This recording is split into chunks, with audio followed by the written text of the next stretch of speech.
আরে কি হলো, অফিসে দেরি হয়ে যাচ্ছে তো, চাটা আজকে পাবো না নাকি? দাও, দেরি হচ্ছে তো।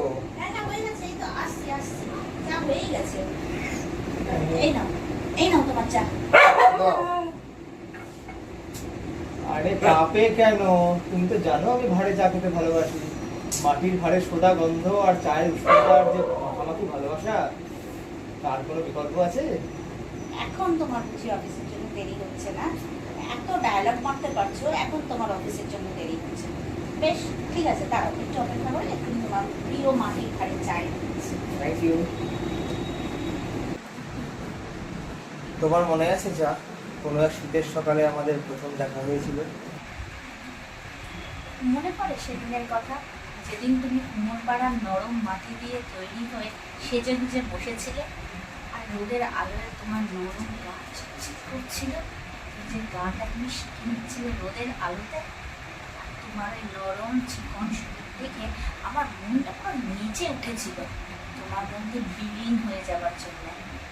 আর সেই দিন থেকে শুরু হলো আমাদের জীবনের এক নতুন অধ্যায়, যেদিন গ্রামের মানুষ আর ওই অলি গলি শহরতলিতে যে কুন্তির চায়ের দোকানগুলো আছে, তারা যখন তোমার মধ্যে আমাকে ঠেলে দিতে শুরু করলো, সেদিন থেকেই শুরু হলো আমাদের নতুন জীবন।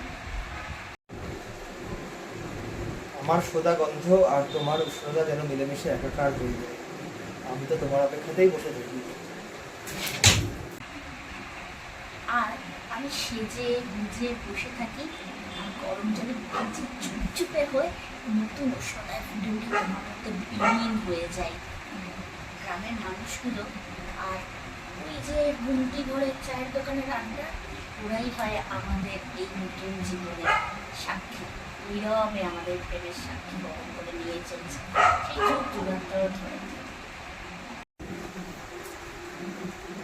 আমি ভেঙে টুকরো হয়ে গেলেও আমাদের অমর প্রেমের স্মৃতিগুলো অক্ষুণ্ণ হয়ে থাকে তোমার স্বাদ, গন্ধ আর উষ্ণতা।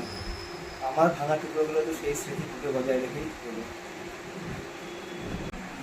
আচ্ছা, এখানে এখন তোমাদের মাখো মাখো প্রেম কাহিনী চলছে। আমি অনেকক্ষণ থেকে সেটা শুনতে পাচ্ছি, মাখো মাখো গত প্রেম কাহিনী। বলি, আমি কি তবে বানের জলে ভেসে এসেছি নাকি? মনে পড়ছে সেদিনের কথা, যেদিনকার আমার সঙ্গে তোমার প্রথম দেখা হয়েছিল এই রেস্টুরেন্টে, ঝাঁ চকচকে রেস্টুরেন্টে বসে আমার সঙ্গে প্রেমালাপ জুড়ে দিয়েছিলে। নিজে তখন দুঃখের কাহিনী তো বলছিলে, আমি আর এই ওল্ড ফ্যাশন একঘেয়ে জীবন কাটাতে পারছি না, ও একদম মাটির সোদা গন্ধ ছাড়া আর তো কিছুই নেই, নতুনত্বের স্বাদ চাই তোমার। তখন তো একেবারে আমাকে দেখে তোমার মনে হয়েছিল খুব হ্যান্ডসাম, এরকমই তো দরকার একটা। তখন তো সেই থেকেই শুরু করলে আমার সঙ্গে এই প্রেম, আর এখন সেসব বেমালুম ভুলে গিয়ে আবার সেই ওল্ড ফ্যাশনের সঙ্গে তুমি জুটি বেঁধেছো। দেখাচ্ছি। আরে সুইটহার্ট, প্লিজ তুমি রাগ করো না। তোমার সঙ্গে আমার সঙ্গে সম্পর্কটা কেউ ভাঙতে পারে বলো? তোমার তো সেই উষ্ণতা যা পাগল প্রেমিকের মতন আমাকে আগলে রেখে দেয়। সকালের প্রথম চুমুক থেকে রাতের শেষ চুমুক পর্যন্ত আমার স্বাদ, সুগন্ধ তুমি তোমার মধ্যে ধরে রেখে দাও। তোমার সঙ্গে বৃষ্টি ভেজা সকালে হোক কিংবা অলস বিকেলবেলায়, আমাদের এই সম্পর্ক আরও গভীর থেকে গভীরতর হয়। কিন্তু যারা আমাদের এই প্রেমের নীরব সাক্ষী, তারা কখনো পরিবারের সঙ্গে, কখনো একা একা কিংবা বিকেলবেলায় নিজের প্রিয় বান্ধবীর সঙ্গে বা বন্ধুর সঙ্গে এই স্বাদ, সুগন্ধ, উষ্ণতা ভাগ করে নেয়। আমি তো শেষ হয়ে যায়, কিন্তু আমার ভালোবাসার শেষ বিন্দুটুকুনি লেগে থাকে তোমার শরীরের কানাচে কানাচে। এইভাবেই আমাদের সম্পর্ক চিরস্থায়ী হয়। তবে যাই বলো, মাটির ঘরে চা খাওয়ার এক অনন্য অনুভূতি, মাটির সোদা গন্ধে এক অপূর্ব। আর কাপ আর চা, সে হলো আভিজাত্য আর আধুনিকতার অনন্য মিশেল।